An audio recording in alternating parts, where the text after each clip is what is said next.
Number 8, Penn State 2024 preview on Good Morning College Football.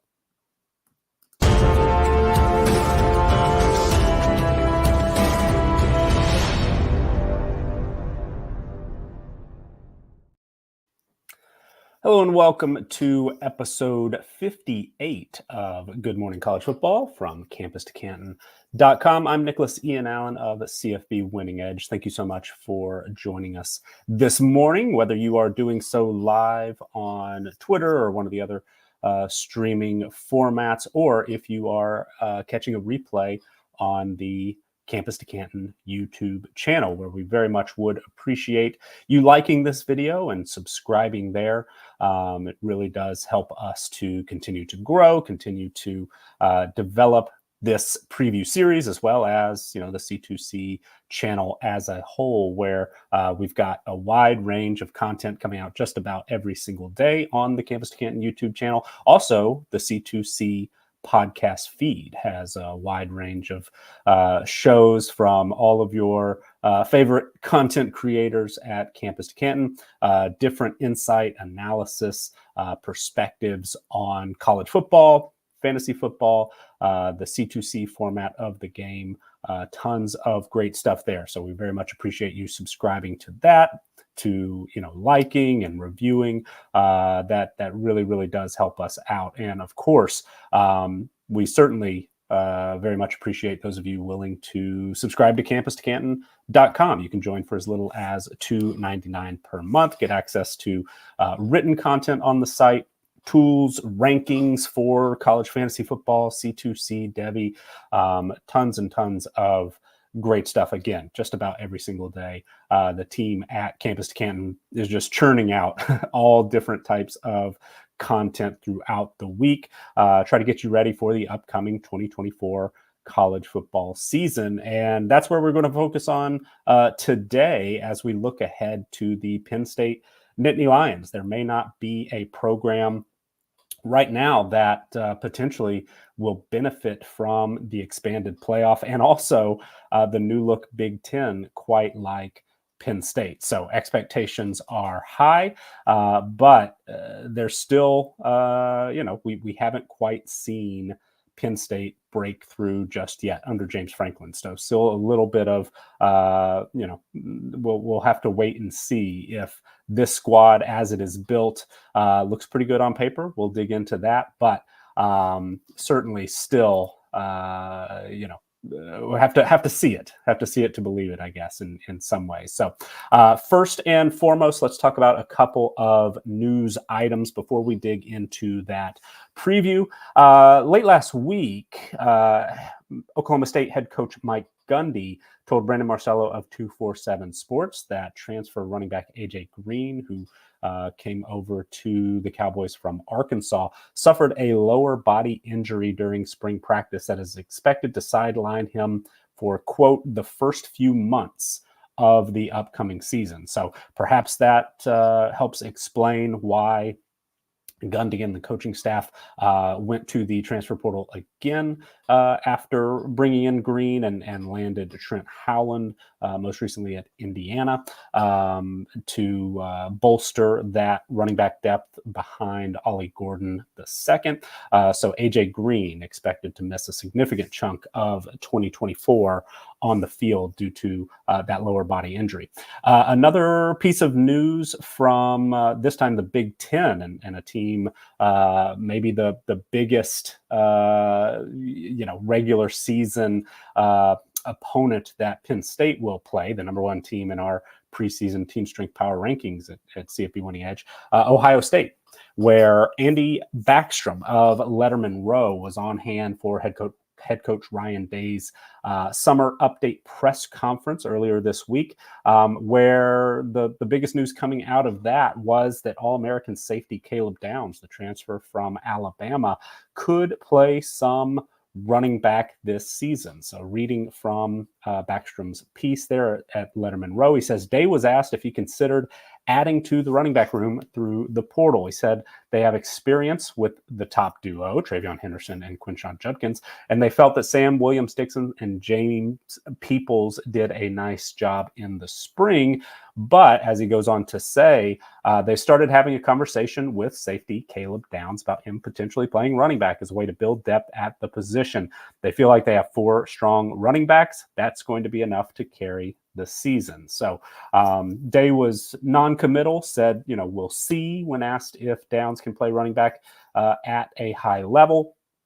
But there was also, a little bit of buzz after this news came out that perhaps this conversation was pretty important to Downs and him making the decision to transfer to Ohio State, wanted to get his hands on the football a little bit more. So not sure it's going to be a major, impact that Downs is going to be, playing a lot of snaps on offense, but already we're starting to see a little bit more of the conversation. Can Caleb Downs win the Heisman Trophy? I've called him the best player in college football, regardless of position.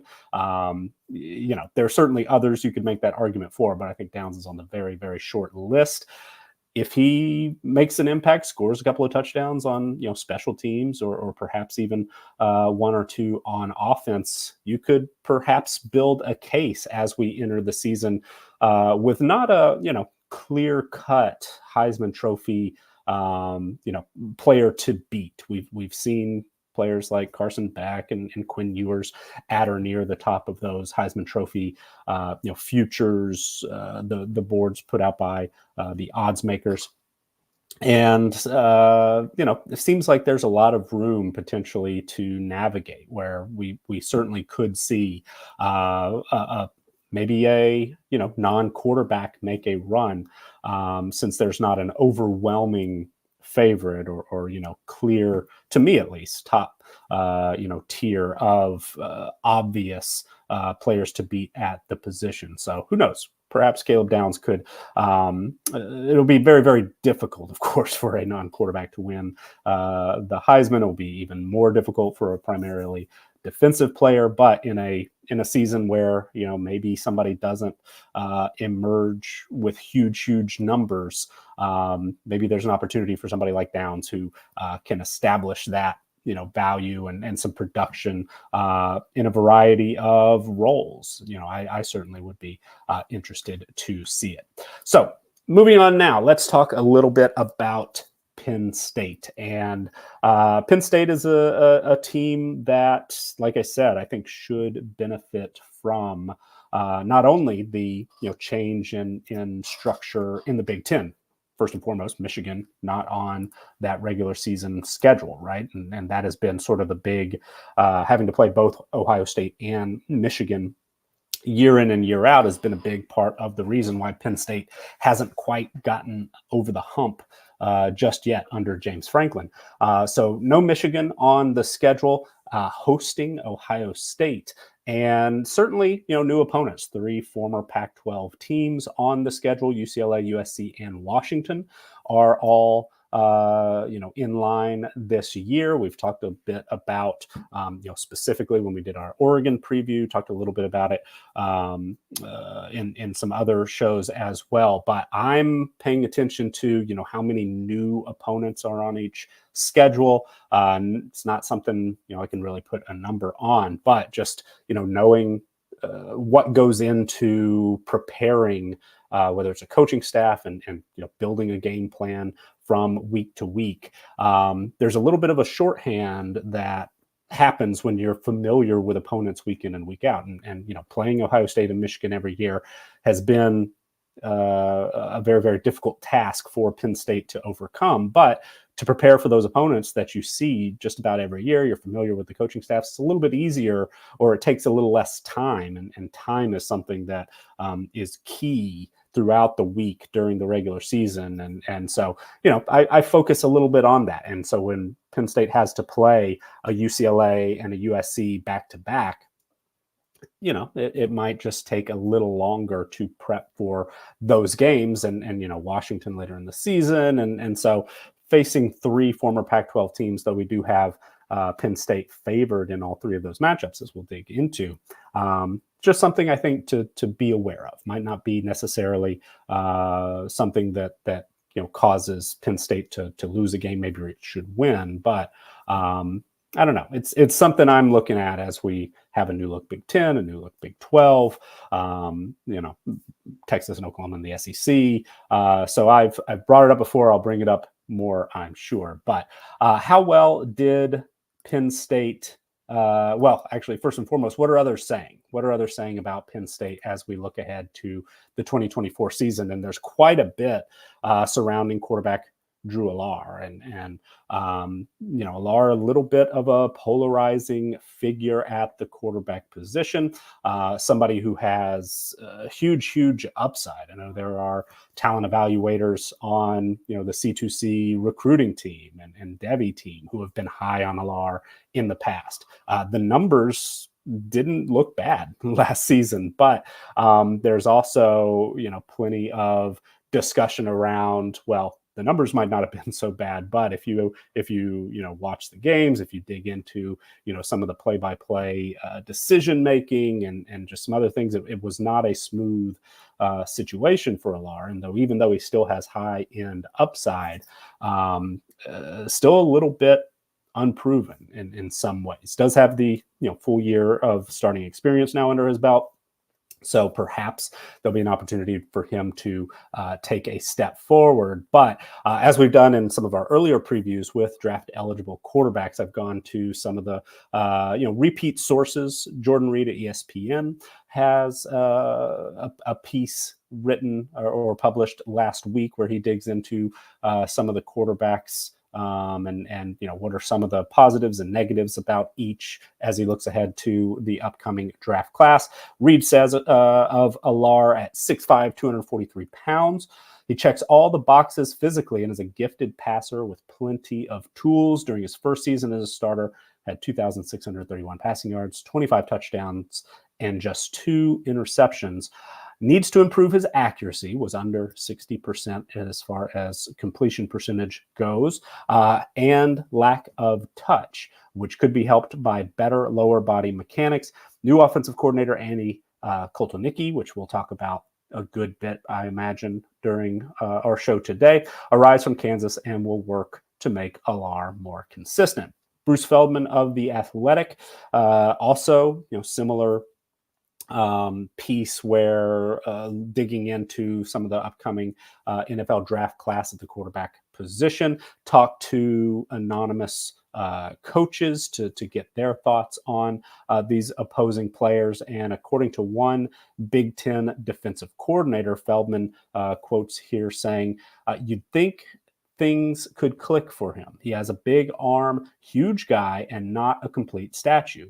Another Big Ten defensive assistant says, quote, there's some stuff you see on film where you can see why people would be excited about him. But that system last year, man, it looked like they didn't trust anyone there. I would expect them to look more comfortable and aggressive this year. So, one piece there, not a statue for Drew Allar, right? That was something that came up in a recent piece from Aubrey Snyder at The Athletic, who pointed out in a piece that focused primarily on Penn State's wide receivers, which is an area of where the Nittany Lions certainly could stand to improve. But there was a discussion with strength coach Chuck Losey, my apologies for mispronouncing that, I'm sure, but says quarterback Drew Allar continues working with the strength coaches and the strength staff to improve his body composition. Reading here from the piece, there's long been a point of emphasis for Allar, and it's certainly starting to become more noticeable. As Allar mingled with fans and signed autographs, he looked more lean. Look to see Allar moving around more on the field. Making sure his body is up for it is part of what this offseason is about. Quoting from Lucy here, movement has always been an area of improvement for Drew that probably, when you look at our history and the types of guys we've had back there, Trace McSorley is in town right now. And you think about Sean Clifford, his ability to move. We've always had some really good movement guys back there. So, Allar had some decent rushing touchdown numbers, which we'll get into in a little bit. But of course, Bo Pribula did as well, getting some work, as Allar's backup QB there. But will Allar be a little bit more of a running threat this season? Sounds like that's something that perhaps he's working on a little bit this summer, this off season. And then finally, late last month, so this has been a little bit, but at Pro Football Focus, there was a list of the top 10 quarterback rooms in college football. And Max Chadwick, who put that list together, did several position by position rankings, top 10 units. Quoting here from his write-up says, Drew Allar might be the most disrespected quarterback in college football, often receiving the blame for the offensive struggles despite being hamstrung by his environment. Allar's 86.3 grade was top 20 among FBS quarterbacks, and he ranks second only to Bo Nix in turnover-worthy play rate at 1.1%. He's one of the 10 best signal callers in the nation right now. So, certainly some room for improvement, certainly some blame perhaps for maybe why Allar didn't look as smooth as he possibly could. Blame given to the coaching staff, perhaps the addition of Kotelnicki. In a lot of folks' mind, I've been a big fan of the work that he has done. And a lot of it has to do with,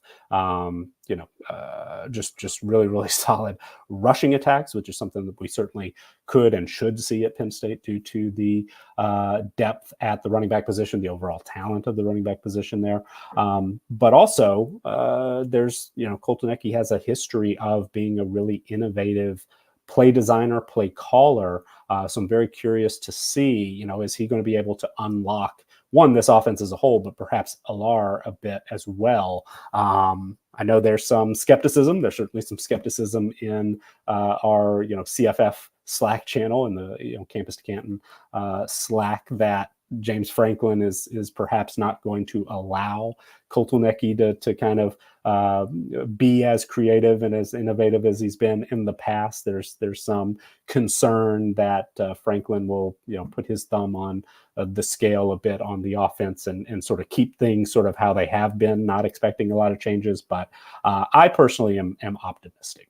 So finally, what are others saying rankings wise? Penn State is number 8 in our team strength power rankings. I thought we'd be perhaps a little bit on the high end compared to a lot of the other analytics systems, a lot of the other pollsters and folks taking a little bit more of a general approach to preseason rankings, but perhaps not so. There is a wide range on Penn State, but we are not the highest. In fact, Phil Steele recently released his magazines. I know his pre-sale members are starting to get theirs, seeing a lot of retweets on the timeline, but in Steele's magazine, which includes both a power poll, which is built a little more like our team strength rankings, where it's, who would be favored over who on a neutral field, but also Steele does what a lot of the other preseason magazines and some of the others that we focus on do, a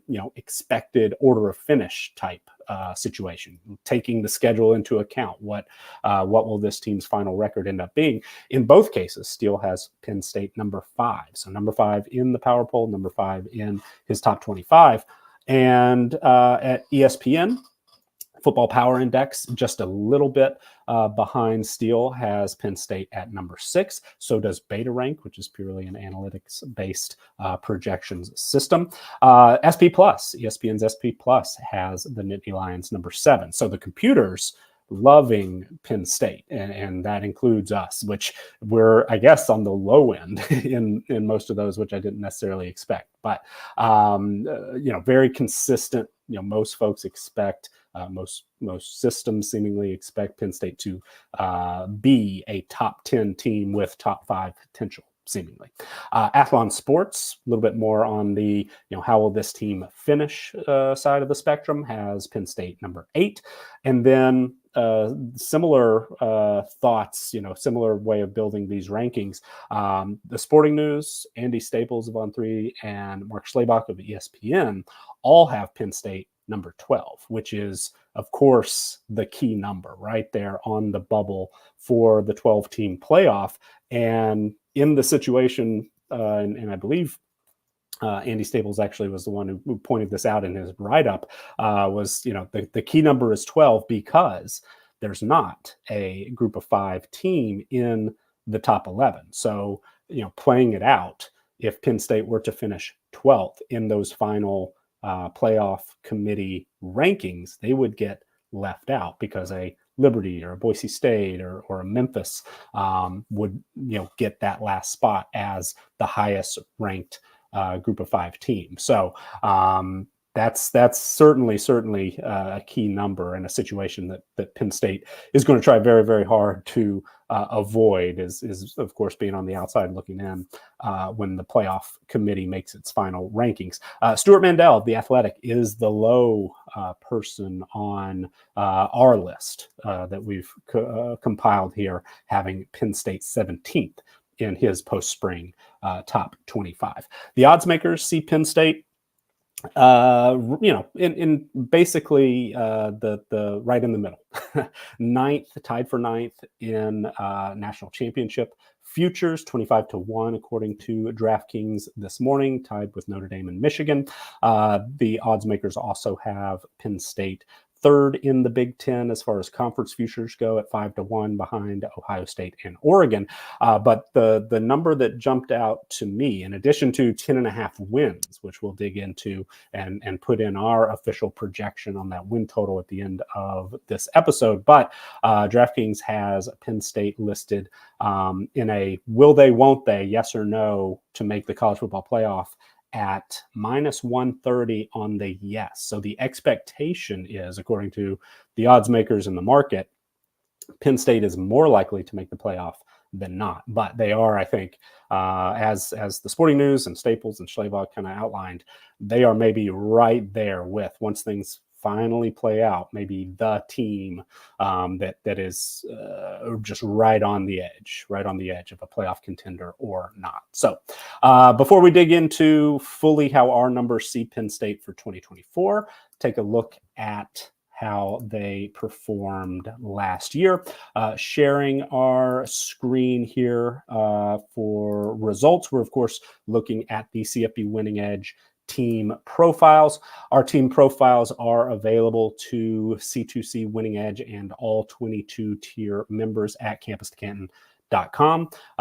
So if you'd like to access these team pages for all 134 FBS teams, those are available now. We've also got stat projections that are in the works, should be available in July for the 2024 season, doing some tweaking to those behind the scenes here. But how well did Penn State perform last year record-wise? Of course, 10-3. The only 2 losses in the regular season were to Ohio State and Michigan. Otherwise, Penn State was quite impressive.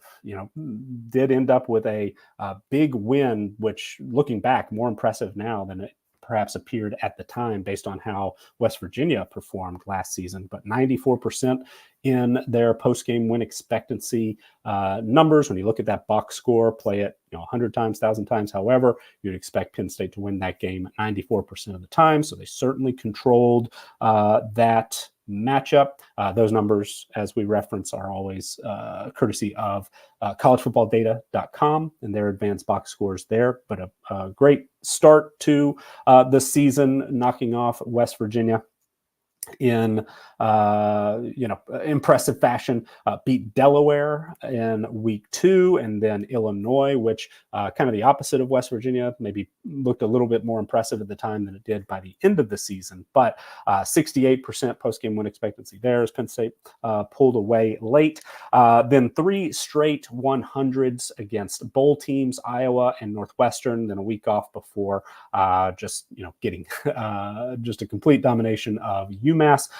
Before that loss to Ohio State, which was close, obviously, one score, 20-12 final score. But again, those post-game win expectancy numbers indicate that Ohio State completely controlled that game, just 3% on Penn State's side at the end of that matchup.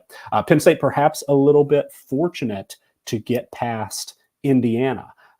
Ended up being a 2-score game, but the Nittany Lions just 30% in those post-game win expectancy numbers. Took care of business against Maryland.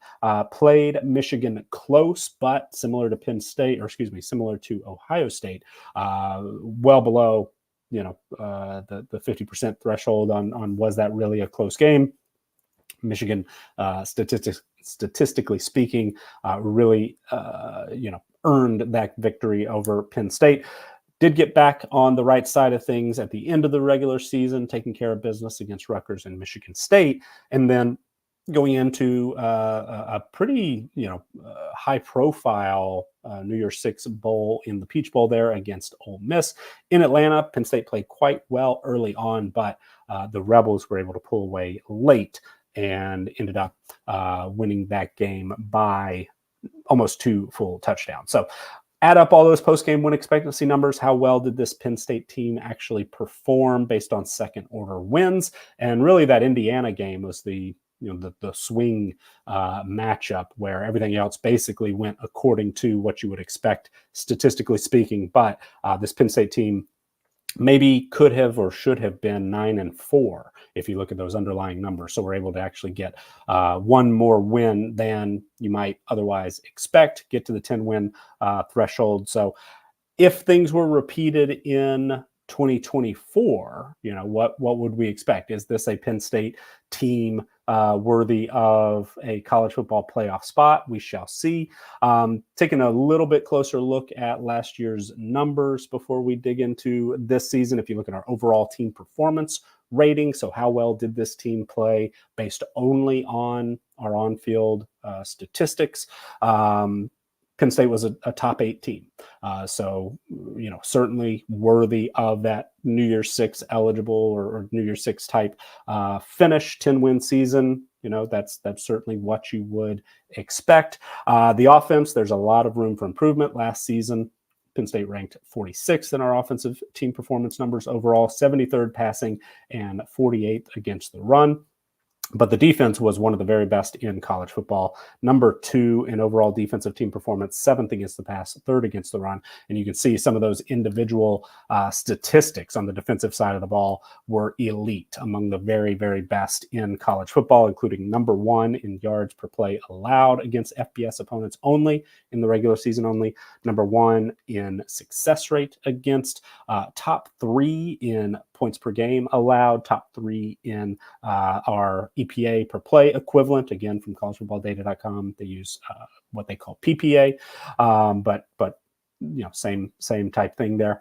Top 5 in points per drive. That does filter out garbage time, according to Brian Fermeau. And then top 20 in yards per pass attempt. So some room for improvement there, but still, very much a solid pass defense that didn't give up a ton of big plays last season. So Penn State, how is this roster shaping up based on returning production? I'm going to change the screen here and take a look at the CFB Winning Edge returning production database from last year. Top 30 nationally in overall adjusted returning production. So taking into account both outgoing transfers as well as players running out of eligibility or leaving early for the NFL draft, but also taking into account incoming transfers into that number as well. Penn State sits in a pretty good spot for what we expect to be a playoff contender. Top 30 overall, 6th in the Big Ten. Not, overwhelmingly good or bad on either side of the football. 42nd on the offensive side of the ball, 33rd defensively. Bringing Allar back is big. As we mentioned, the numbers last season, over 2,500 passing yards, 25 touchdowns to 2 interceptions is an excellent TD to interception ratio, but averaged just 6.8 yards per attempt. That is very much in, the needs improvement category. Penn State was not able to create consistent big plays through the air, and that's something hopefully Kotelnicki scheming up that rushing attack will create some big play opportunities down the field for Drew Allar, who, as we mentioned, the scouts and opposing coaches really respect his arm strength. So will this Penn State offense be able to improve those types of numbers this year? The rushing attack is in great shape with Allen and Singleton both back. Had almost 50-50 split exactly last season. Allen ended up on the higher end as far as rushing yards and average per carry. Singleton scored twice more, 8 touchdowns compared to Allen's 6 on the ground. Singleton was a little bit banged up last season, so that perhaps played a little bit of a role in that. But one of the very best 1-2 combos at running back in the country. Mentioned Privula, and my apologies if I'm mispronouncing that, but was able to complement the running back position with his running ability and spelling Allar at times, short yardage goal line scenarios. Curious to see how that plays out this year, especially if that report from Aubrey Snyder is how that impacts Allar's ability. Will he stay on the field a bit more, perhaps, in some of those situations this season? We shall see. At receiver, the area where maybe the biggest question mark on this Penn State offense, the loss of Keandre Lambert-Smith is key, transferred out to Auburn. Also, the loss of Theo Johnson to the NFL draft will be felt. But Tyler Warren, as you can see, is the leader coming back in terms of targets with 49, receptions 34, 422 yards, and 7 touchdowns, which led the team last season. Tyler Warren, especially not having to maybe share a little bit in that role with Theo Johnson, could be in line for perhaps an even more productive season from his tight end spot. Maybe 500, 600 receiving yards, something along the lines of 50 catches. I don't think would be a shock to see Tyler Warren take that step forward. Nicholas Singleton is a quality receiver out of the backfield as well. Actually, ranks higher than any returning wide receiver for Penn State in terms of targets, receptions, yards, or touchdowns. So will Kotelnicki be able to get Singleton and Allen on the field at the same time, take advantage perhaps of Singleton's receiving ability, or are we going to see players like Harrison Wallace III step up, Leon Clifford, Amari Evans, maybe some freshmen as well, but likely the number one target expected to be Julian Fleming, who transferred, of course, in from Ohio State. Got a little bit lost in the mix there in Columbus, but just a few years ago was one of the highest rated wide receiver recruits in the history of the recruiting sites, and certainly I think capable of stepping in and absolutely, I think, replacing the numbers that Keandre Lambert-Smith had and maybe having a little bit higher ceiling potentially as well. The offensive line is only bringing back one full-time starter in Sal Wormley, but 3 other returners do have starting experience. Didn't hit the transfer portal very hard, but bringing in Nolan Rucci, who kind of like Julian Fleming was, a near miss for Penn State as a recruit coming out of high school. And so getting him the second time around and hopefully if you're a Penn State fan, slotting him in for an opportunity to play more and produce more seems like a real big get through the transfer portal. On the defensive side of the ball, there are certainly some big losses. Losing Chop Robinson, the numbers don't even really show it here, but 26 pressures for somebody who is limited to just 9 games is certainly impactful. Did have 4 sacks, 7.5 tackles for loss last season, but I think the sort of brain space that somebody like Chop Robinson takes up in opposing offensive coordinators in that game planning mode is more valuable even than the numbers that he was able to produce last season. So moving Abdul Carter from linebacker to defensive end, where you expect he'll be perhaps that same type player as far as somebody you have to focus on when you're building a game plan on the offensive side of the ball. So curious to see how that shakes out. Of course, losing Kaylen King early to the NFL draft is a bit of a hit to the secondary, but for the most part, there is a good core of experience returning really at all 3 levels of the defense. The linebacker group is in good shape with Kobe King and Dominic DeLuca back. The defensive line, getting Carter into that mix. Also somebody that we'll talk a little bit more about perhaps later on, but Hakeem Beamon. Not long ago, and I mentioned this in the Ole Miss preview, that JT O'Sullivan of the QB school had an in-depth, he'll do a full game for college players and NFL players, of course, as well. But it was a Jackson Dart full game analysis, and the number that he kept sort of focusing on this Penn State defense was actually Hakeem Beamon, just talking about how quick he was off the ball, just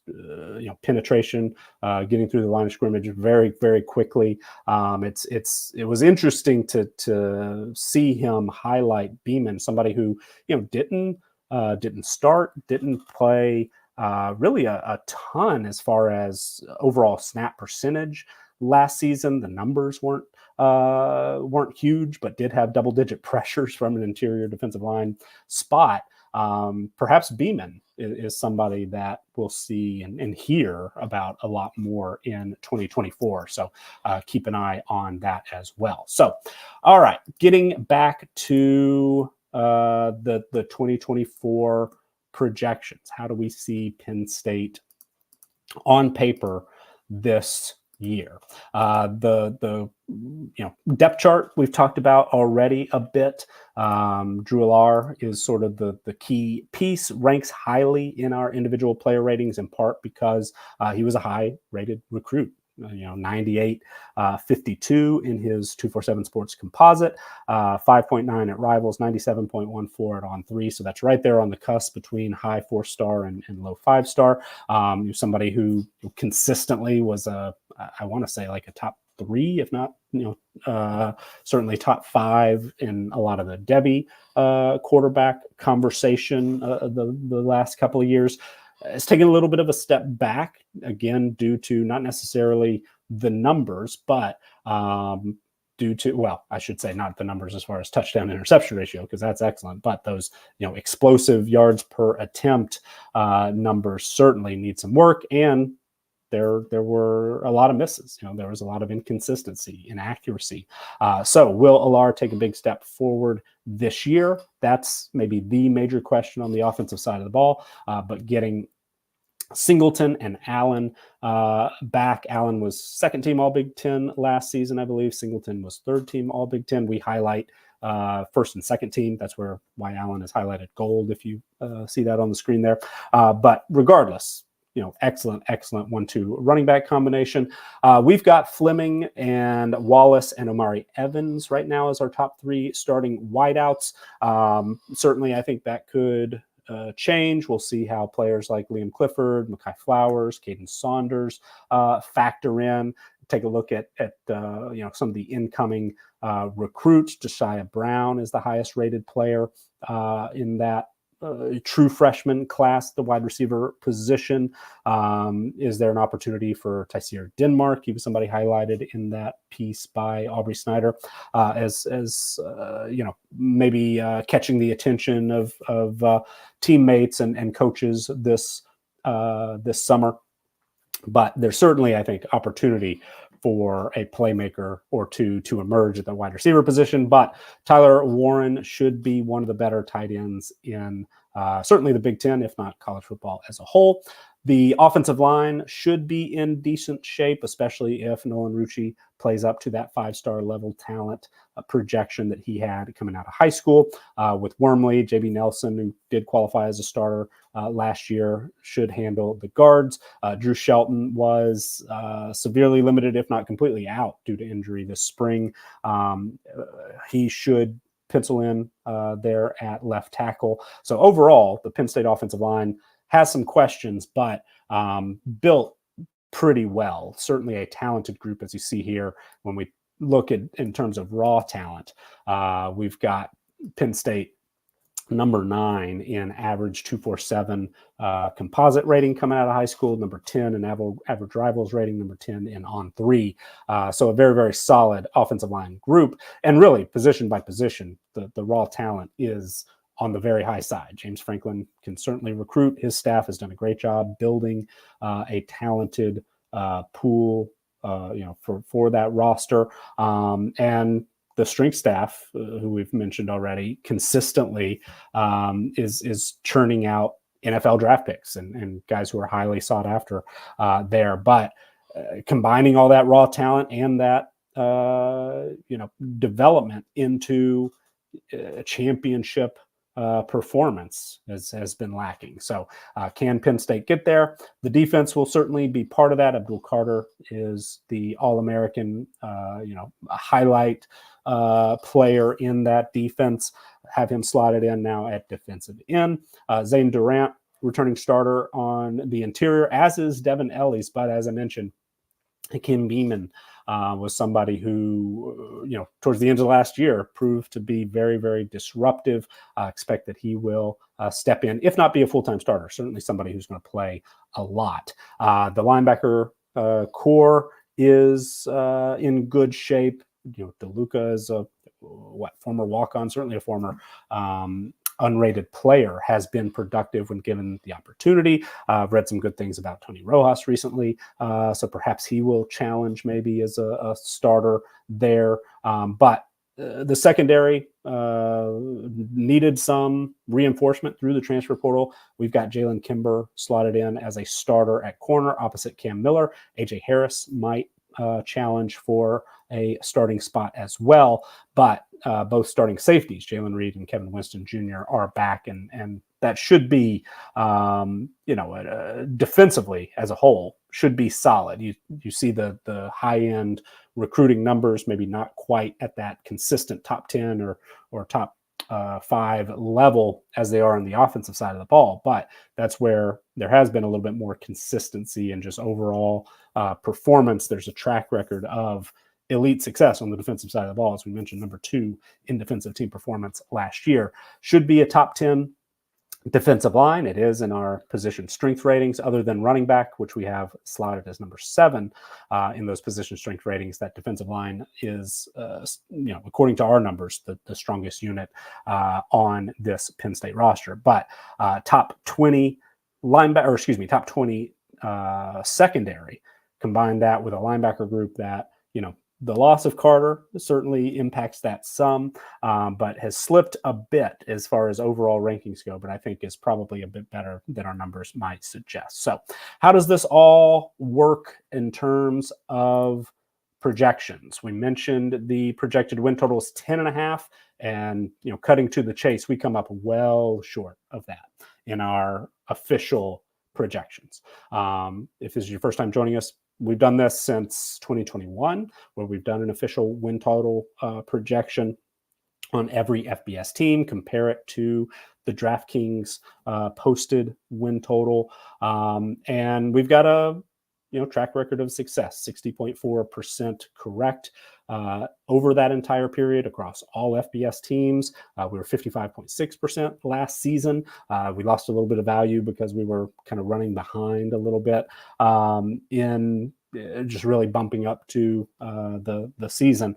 Nevertheless, this is a situation where we see an even bigger, and I don't have the exact numbers, but that 60.4, that 55.6. If you look at where our projections differ by more than a full win, either on the plus or minus side, those numbers go up just a little bit. So I, again, don't have the official number, but maybe it's 62, 63%, something like that.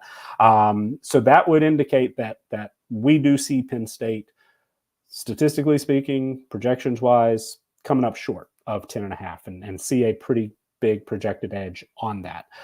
However, as you look game by game and matchup by matchup, Penn State is favored in 11 games, in 11 regular season games. We do have Ohio State favored by nearly a touchdown, and that game is in Happy Valley in early November. Likely to be a noon kickoff. I've seen some discussion, will that be a whiteout game for Penn State, even though it's likely to occur during the day instead of at night? How's that going to impact the home field advantage there? I'm not sure, but with no Michigan on the schedule, with a USC team that's rebuilding, UCLA, new coaching staff, Washington's almost a completely different team from what went to the college football playoff national championship game last season.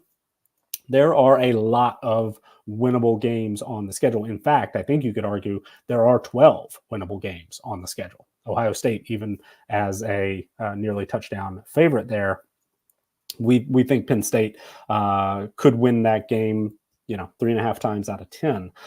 So certainly, Penn State could end up running the table, going undefeated, and we obviously would be very, very wrong on that projected win total. But there are a lot of losable games as well. There aren't very many, 90 plus pregame projected winning percentage matchups on the schedule here. That West Virginia matchup in week 1, having to go to Morgantown, that's going to be a tough matchup. We only have Penn State favored by about a touchdown there. Should have no problem getting through Bowling Green, even though I think Bowling Green is maybe the best team in the MAC, certainly one of the top 3 or 4. That shouldn't be an issue. Kent State, one of the worst teams in college football, shouldn't be an issue. And then the Big Ten schedule sets up decently well, but that USC game in the Coliseum, that's a long trip for opponent, that you don't have a ton of familiarity with a week after playing another new opponent that you don't have a lot of familiarity with in UCLA. So is there a chance that Penn State drops one of those games? Yeah, I think there is. The matchup against Wisconsin in Madison, comes right before Ohio State. That's going to be a tough situation at Camp Randall. Not a true look ahead, perhaps, but just sort of where it fits on the schedule. That's a tricky spot, going on the road the week before Ohio State, and we've got that projected Penn State favored, but by less than a field goal. So almost 50% of the time, Penn State could lose that game. Washington, Purdue, Minnesota, Maryland, all projected, right around between 9.5 and 12 points, but between 71 and 79%. If you add those 4 games up, the sum of those projected win totals, if you give 0.75 wins for 75%, 0.71 wins for the 71%, you would expect Penn State to go 3-1 in those games. So will Penn State, lose one of those 4? You wouldn't necessarily expect it, but it also, I don't think, would be a major shock either. Could Minnesota put things together and be a dangerous team at the end of the season?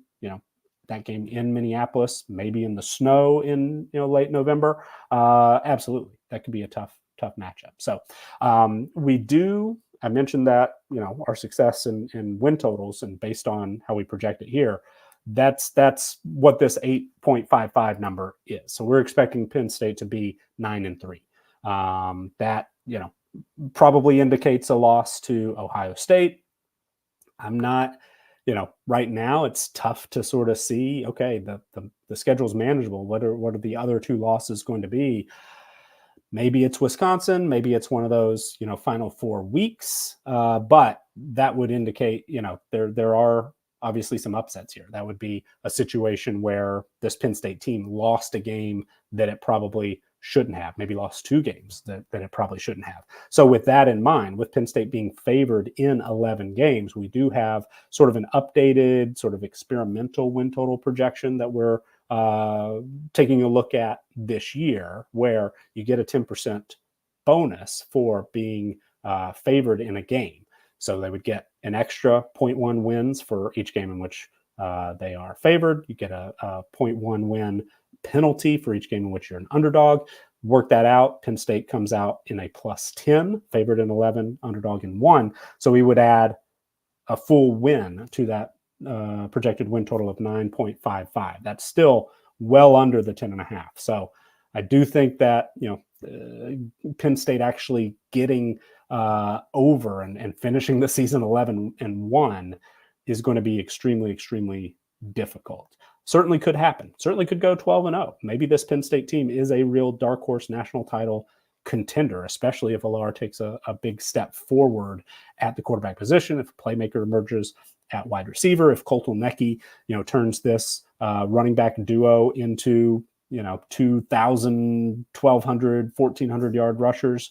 This could be a really, really special season for Penn State. But again, based on how all of our numbers come together, if you look with those individual player ratings, build them up into position strength ratings, build them up into offensive and defensive roster strength, where we have Penn State as quite good, but not elite. 12th in overall roster strength, 11th on the offensive side of the ball, 17th on the defensive side of the ball. Combine it with maybe playing like a top 10 team, like they did last season in team performance. This team, I think, does have a wide range of potential outcomes. 9-3 is certainly within the realm of possibility. That still might be good enough to sneak in as, the 11th team in the college football playoff. But also, that does open the door for, if there are enough teams that reach double digits, Penn State once again could be on the outside looking in. But if they're able to take care of business, win the games in which they are favored to win, get to 11-1, that absolutely would be good enough.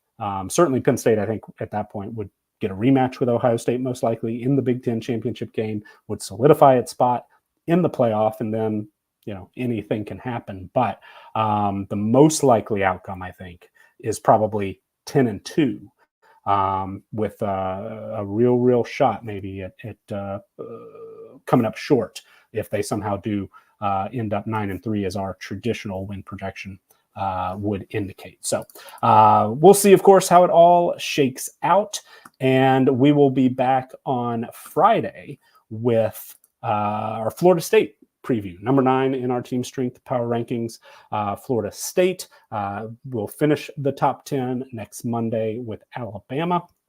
And then we'll continue. We'll try to get through as many of these as we can between now and the season kicking off. We will, of course, continue to sprinkle in some news as it comes up, whether it's injury related, maybe a late transfer here or there, position switches, or any of those offseason talking points that are worthy of passing along. We certainly will, and there will be a lot more of those, of course, when fall camp kicks off in August, maybe late July, based on the calendar this year. And the plan is right now we'll get back to the C2-a-days format, where we did a morning show and an evening show to try to get our handle on all that news as it was coming out of fall camps. But again, that'll be for later. We'll be back on Friday with that Florida State preview. And until then, if you haven't already, please do subscribe to the Campus to Canton YouTube channel. Please do give this video a like. Please, if you would, we would love your support at campustocanton.com, where you can join for as little as $2.99 per month, or go all the way up to that all 22 tier package, get access to everything we have to offer, or the C2C Winning Edge tier package, get access to these team profiles, returning production database for all 134 FBS teams, and those stat projections, which are coming in July. So we certainly would appreciate your support there as well. Again, that's going to do it for us. I'm Nicholas Ian Allen of CFB Winning Edge and campustocanton.com. We will see you on Friday. Until then, have a great week and take care.